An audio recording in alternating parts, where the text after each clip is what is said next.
Palavra de Deus, na carta de Paulo aos Filipenses,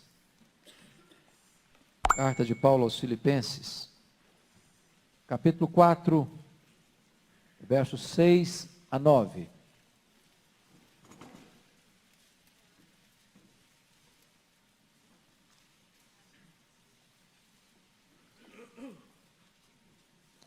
Filipenses 4, 6 a 9.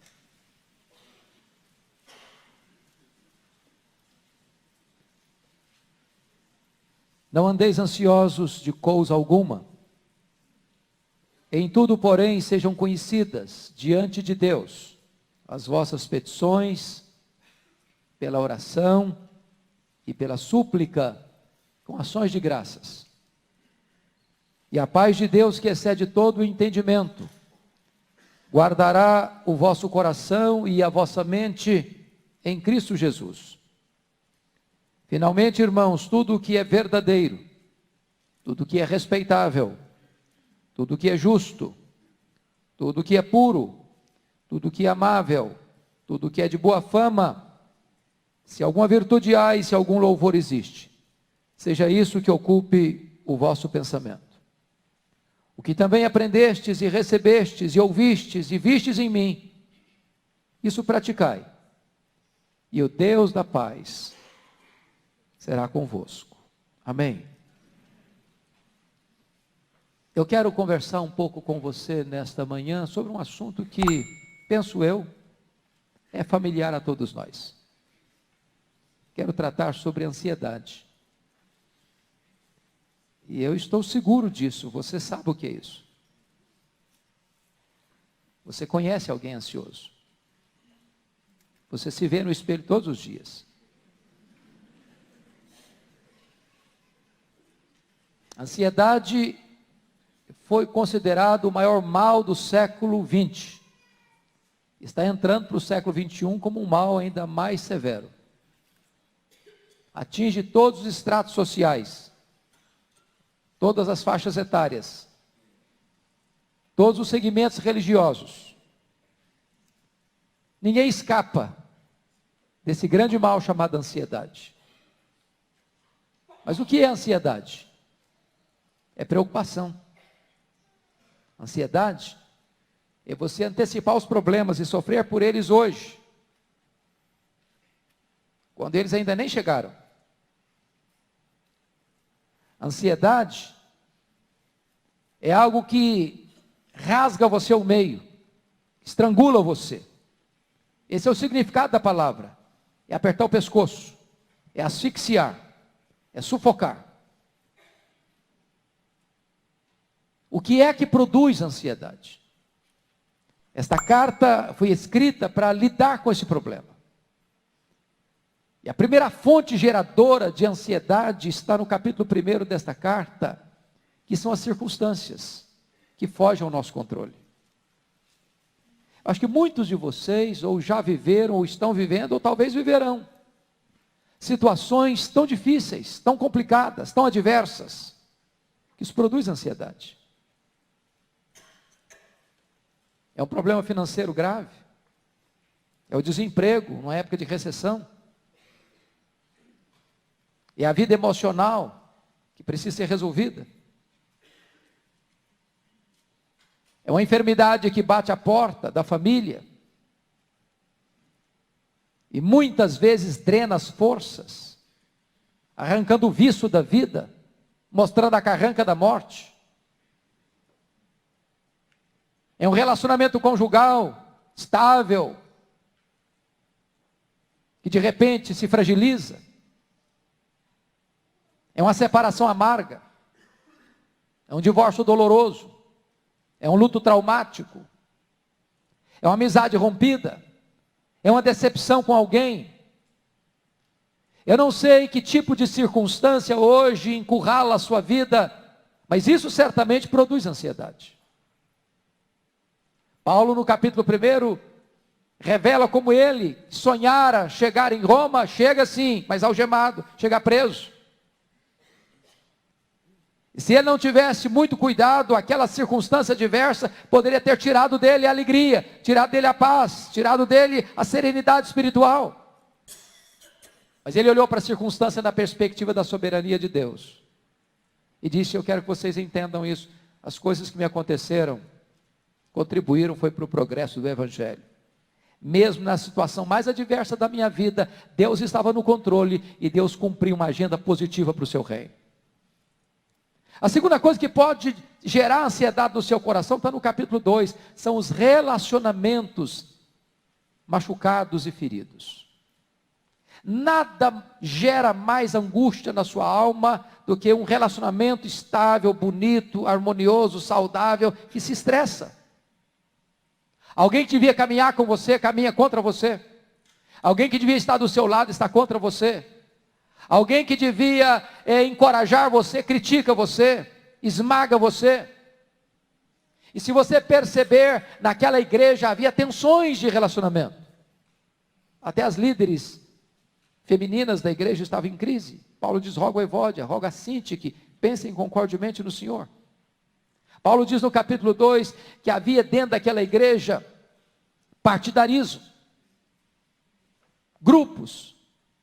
Havia dentro daquela igreja gente que buscava os holofotes. Havia dentro daquela igreja pessoas que só pensavam nelas mesmas. E certamente, irmãos, essa dificuldade do relacionamento gera angústia, gera estresse, gera ansiedade no coração. Assim estava aquela igreja. Eu não sei como é que está você hoje, mas talvez você está meio estressado com alguém. Talvez você já parou de conversar com alguém. Talvez você olha para alguém assim e corta a volta. Talvez você está nutrindo alguma ponta de mágoa, de ressentimento por alguém. Isso azeda a alma. Isso aflige o coração. Isso rouba a sua paz. Isso produz em você ansiedade. Terceira coisa que Paulo menciona como fonte geradora de ansiedade nesta carta, está no capítulo 3, é a preocupação exagerada com coisas materiais, dinheiro. E eu sei que vocês não se preocupam com dinheiro. Eu sei que vocês nem perdem noite de sono por causa de dinheiro. Eu sei que isso não tira a energia de vocês. Mas tem gente que fica tão preocupado com o dinheiro, que faz do dinheiro seu Deus. Que só se preocupam com coisas materiais. E certamente numa época em que a nação brasileira atravessa uma crise econômica severa, numa época em que nós temos mais de 11 milhões de brasileiros desempregados, numa época em que todas as cidades do Brasil, sejam elas grandes ou pequenas, aqueles comerciantes fecham suas portas. Eu estive recentemente no Vale do Aço, na igreja em que nós estávamos visitando. O pastor me disse: pastor, só na nossa rua aqui, 24 lojas foram fechadas. Eu estive essa semana passada em Caruaru, no Pernambuco. E o pastor me dizendo que o comércio da cidade está totalmente abalado. Famílias desempregadas. O povo não sabe para onde vai. Pessoas que saem da universidade com o canudo na mão, mas não têm emprego. Pessoas que na hora mais necessária da vida, a família fica desamparada, porque não tem emprego, acha o trabalho. Isso produz ansiedade.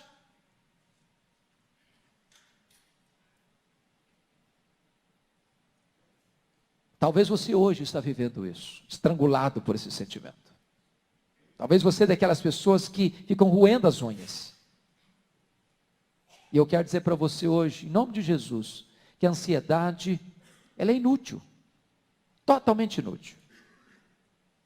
Porque por mais ansioso que você esteja, você não pode acrescentar um côvado à sua existência. A ansiedade vai prejudicar você. Porque a ansiedade é quando você pega um problema que talvez aconteça amanhã e traz esse problema para hoje e sofre por ele antecipadamente. Isso adoece você. Isso tira o seu sono, isso tira a sua paz, tira o seu apetite, ou dá mais apetite. Isso vai sugando as suas energias. Essa ansiedade é um sintoma claro de que nós, nesse momento, tiramos os olhos de Deus, que está no controle da situação, que está com as rédeas da nossa vida em suas poderosas mãos, e tomamos isso para nós mesmos. Por isso Jesus Cristo disse: os gentios que não conhecem a Deus é que se preocupam com todas essas coisas. Quando eu fico ansioso, eu estou dizendo o seguinte: eu não acredito que Deus é suficientemente poderoso ou suficientemente bom para cuidar da minha vida. É por isso que Paulo, ao encerrar esta carta, trata dessa matéria conosco. E ele diz assim: não andeis ansiosos, não de algumas coisas, mas de coisa alguma. O que Paulo está dizendo é que nenhum motivo, por mais pequeno ou mais gigantesco que seja, pode tirar-nos a paz, pode gerar-nos ansiedade. Não andeis ansiosos de coisa alguma. Mas não basta esta ordem do apóstolo. Precisamos saber, tem remédio para essa doença? Tem remédio, solução para esse pecado, já que a ansiedade pode ser um componente de doença ou pode ser um componente de pecado, porque é incredulidade. Qual a solução? Como é que você resolve isso? Para onde você caminha? Onde você encontra a saída para a ansiedade? E a resposta de Paulo: primeiro, você resolve a ansiedade quando você aprende a orar corretamente. Veja comigo, por gentileza, o que está escrito aí no versículo de número 6. Não andeis ansiosos de coisa alguma, em tudo, porém, sejam conhecidas diante de Deus as vossas petições, pela oração e pela súplica, com ações de graças. A oração é um antídoto contra a ansiedade. Mas que oração? O que é oração? E Paulo aqui trabalha para nós 3 conceitos importantes. Ele fala de súplicas, ele fala de ações de graças e ele fala de oração. E a oração é uma palavra genérica, mas aqui na língua grega significa especificamente essa palavra adoração. Então, oração trata de 3 coisas. Você adora a Deus, você pede a Deus, você dá graças a Deus. Mas qual a diferença entre adorar a Deus e suplicar a Deus? Qual a diferença entre adorar a Deus e dar graças a Deus? Você adora a Deus por quem Deus é, e você dá graças a Deus pelo que Deus faz, e você suplica a Deus por quem Ele é como seu Pai, seu provedor. Se eu adoro a Deus por quem Deus é, então eu preciso fazer uma pergunta: mas quem é Deus? E a resposta talvez fosse dada hoje já na oração do pastor Arival. Diz que você alcança o pináculo do seu entendimento teológico quando você ora. As pessoas mais simples transformam-se em verdadeiros teólogos quando oram. Alguém de joelhos enxerga mais longe do que um filósofo na ponta dos pés. Quem é Deus? Vamos pensar um pouquinho em Deus. Nós aprendemos na teologia que Deus tem atributos que só Ele tem e atributos que Ele partilha conosco. Nós chamamos isso de atributos incomunicáveis e de atributos comunicáveis.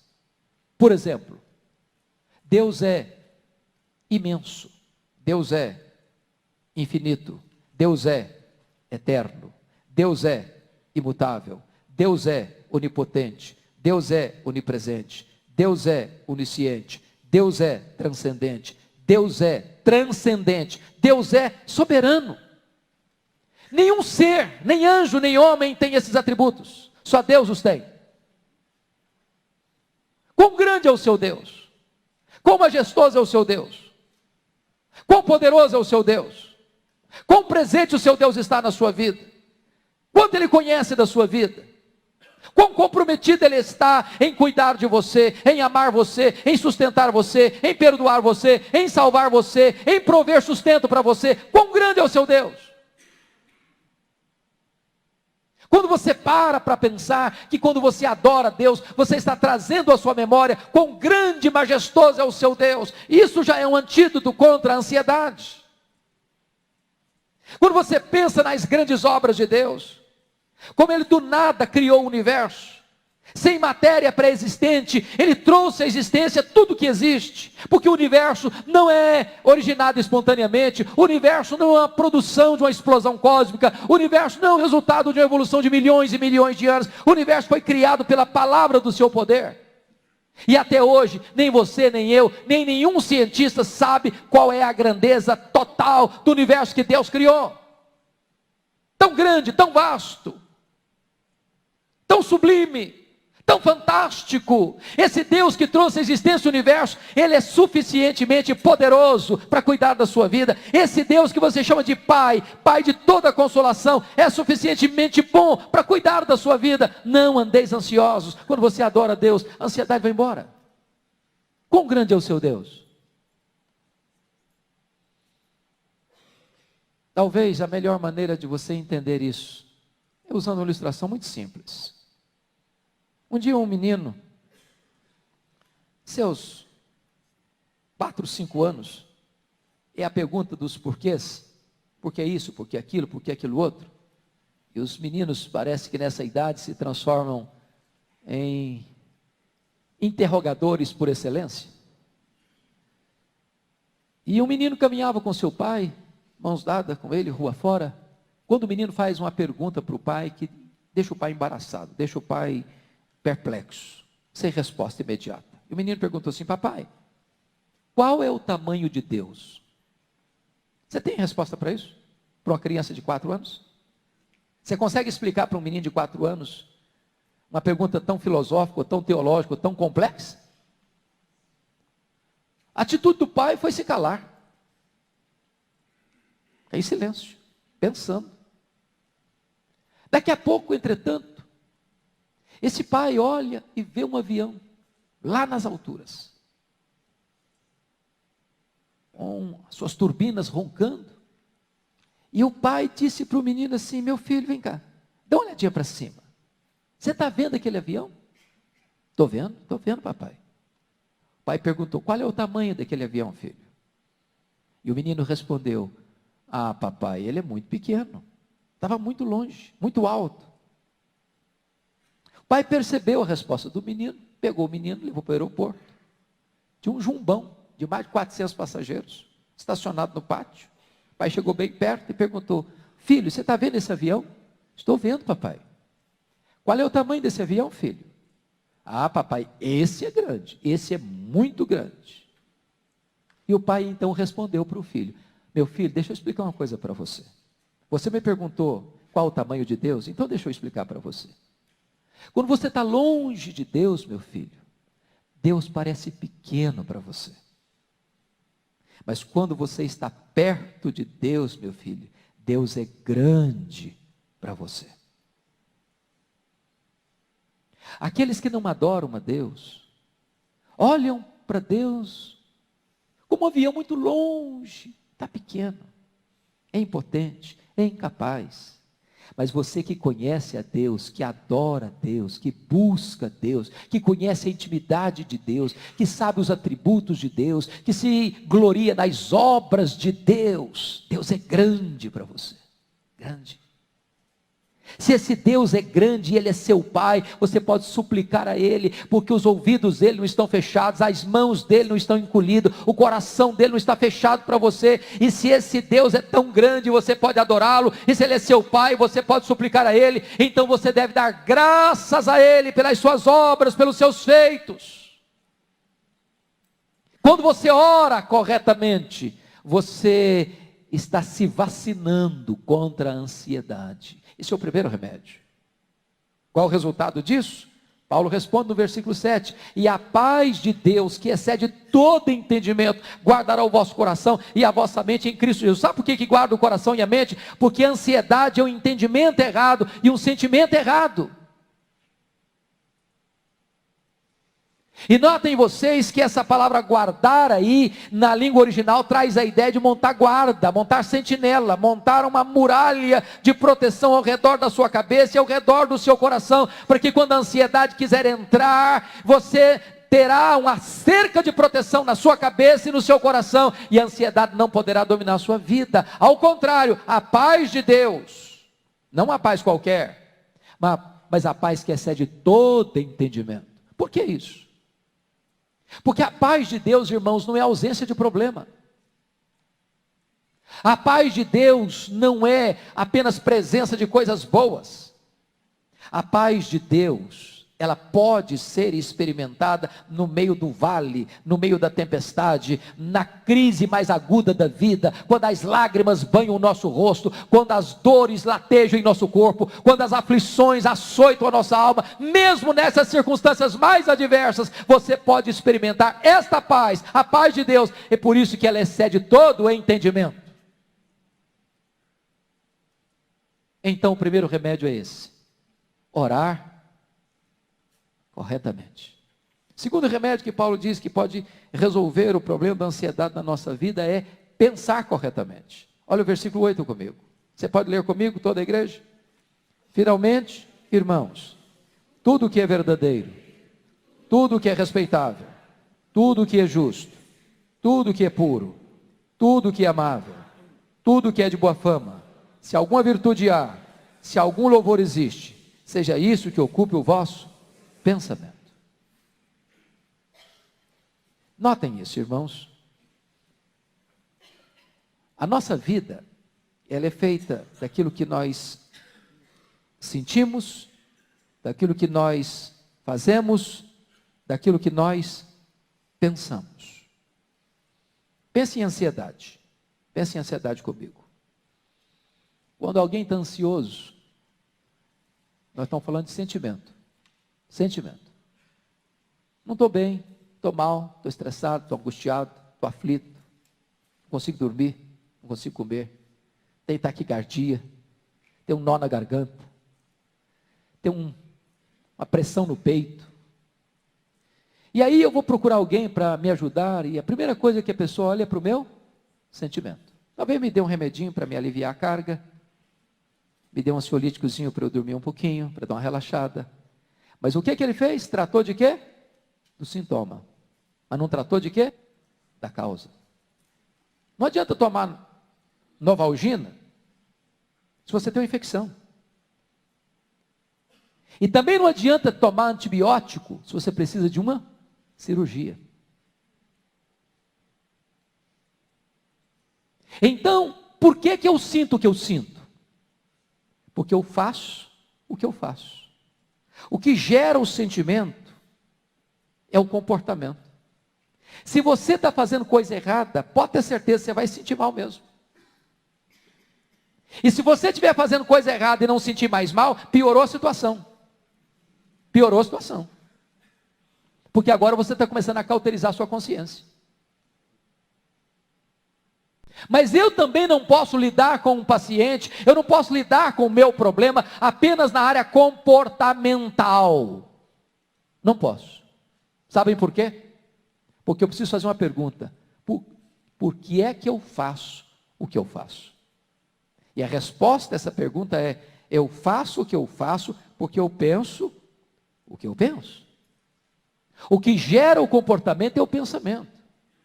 E o que significa isso? Quais são seus princípios? Quais são seus valores? O que é que governa a sua vida? Quais são as verdades que norteiam o seu comportamento? Em outras palavras, meus amados irmãos, não adianta eu tentar construir uma casa pelo telhado, eu preciso começar a construir a casa pelo fundamento. Eu não vou resolver o problema da ansiedade tomando apenas um comprimidinho para dormir. Eu não vou resolver o problema da ansiedade apenas com o meu comportamento A ou B. Eu vou resolver o meu problema da ansiedade quando eu mudo os meus valores, os meus princípios, os meus conceitos. E alimento a minha mente. Alimento a minha mente com o que está escrito no versículo 8.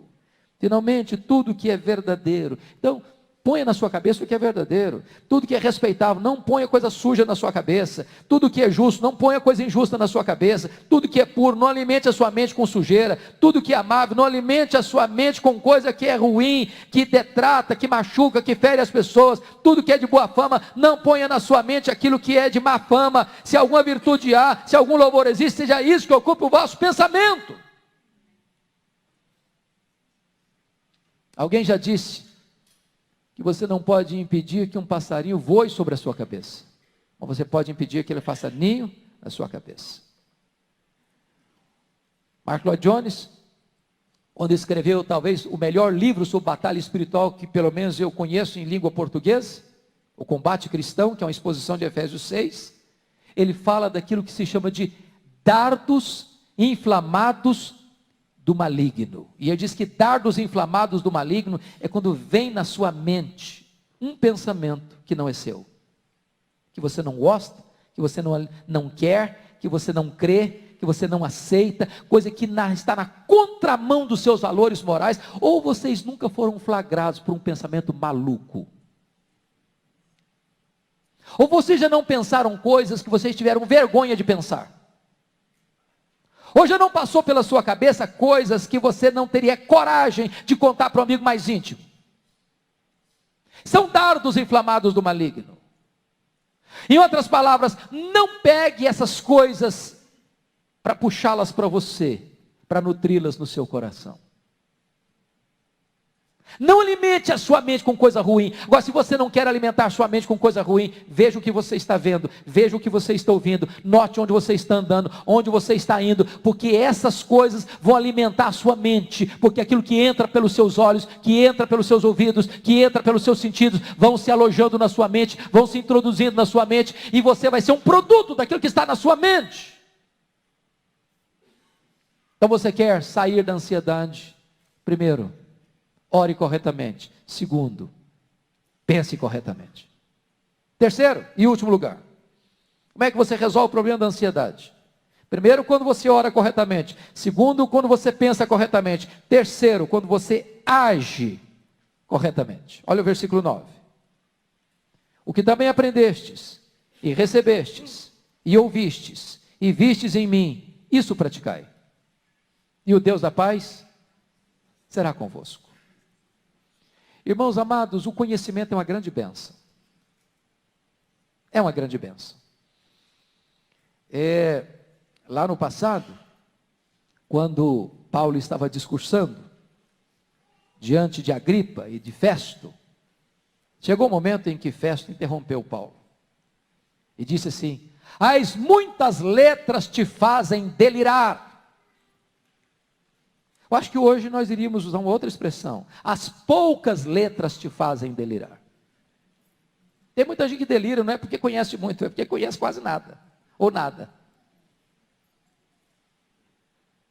Agora Paulo está dizendo o seguinte: não basta você saber,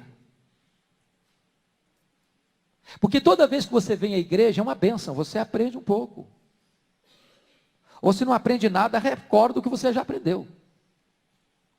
Agora, se você fica com esse acervo apenas no nível do conhecimento e não põe isso em prática, isso vai botando mais peso na sua cabeça, mais culpa sobre os seus ombros. Porque quanto mais você sabe, mais responsável você é. No dia do juízo de Deus, haverá mais rigor para nós que sabemos do que para aqueles que nunca ouviram. Então você quer se livrar da ansiedade? O que você viu, o que você ouviu, o que você escutou, o que você aprendeu, ponha isso em prática. Alguém já disse com muita propriedade: você não é o que você sente, você não é o que você fala, você é o que você faz. Não adianta eu sentir: eu sinto que devo ajudar a obra de Deus, mas eu nunca entrego o meu dízimo. Eu sinto que eu devo participar da igreja, mas você não se integra na igreja. Eu sinto que eu devo viver uma vida de santidade, mas você não leva uma vida séria com Deus. Eu sinto que eu devo amar os meus irmãos, mas na primeira oportunidade você critica o seu irmão. Não basta sentir, é preciso fazer, é preciso praticar, é preciso colocar em funcionamento aquilo que passa pela nossa cabeça, irmãos queridos. Nós não podemos ser meros ouvintes, temos que ser praticantes. E quando você pratica a palavra de Deus, você está blindando a sua cabeça, você está blindando o seu coração, você está vendo a paz de Deus como sentinela ao redor da sua mente e do seu coração, você está blindando a sua razão e os seus sentimentos, você está se prevenindo contra a ansiedade. E eu termino aqui dizendo o seguinte: que quando você usa os recursos de Deus, para vencer a ansiedade, duas coisas acontecem. Você experimenta a paz de Deus e você experimenta a companhia do Deus da paz. Há uma diferença muito grande entre paz com Deus e paz de Deus. Se você é crente, verdadeiramente crente, salvo, você tem a paz com Deus. Isso não é sentimento, isso é relacionamento. Significa que você agora foi reconciliado com Deus. E você está vivendo uma vida certa com Deus, do ponto de vista da justificação. Não pesa mais condenação sobre você. Mas paz de Deus é relacionamento e intimidade. Nem todos os crentes que têm paz com Deus estão experimentando a paz de Deus. Paz de Deus você experimenta quando nas turbulências da vida, com problemas, com pessoas, com coisas, você põe diante de Deus a sua adoração, a sua súplica e as suas ações de graças. Então a paz de Deus vem fazer uma muralha ao redor da sua cabeça e do seu coração.